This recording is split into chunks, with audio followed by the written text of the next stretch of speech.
Yung topic natin is saan magandang mag-travel abroad for solo travel at yung hassle-free. I would suggest go to places, kung Philippine passport holder ka, go to places na walang visa. So marami dyan mga Asian countries like Thailand, Malaysia, Singapore, Indonesia, at Cambodia, Vietnam. Kung hindi mo pa napuntahan itong mga countries na to, mas maganda silang puntahan, lalo na pag solo traveler ka.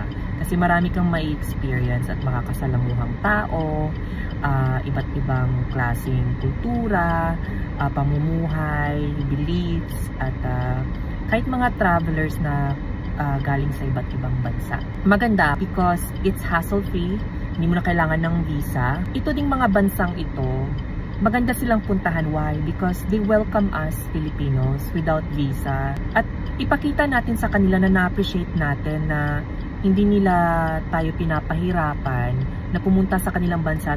Kumpara mo sa ibang bansa na kailangan ng visa, magastos, tapos marami ka pang isa-submit na mga requirements, tapos i-decline ka lang. Hassle siya, tsaka heartbreaking din siya, no? Effort na yan eh. Effort na mag-submit ka, mag-gather ka ng requirements, at tapos submit mo, tapos dadaan ka sa process, at aantayin mo, kakakabahan ka pa, kung ma-approve ba o hindi. Why not go to these places, no, na welcome tayo?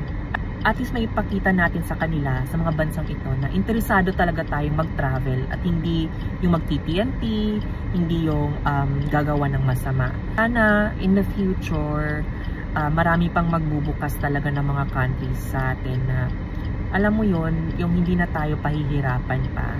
Kasi kawawa din tayo mga travelers na sincere. So, enjoy traveling, guys!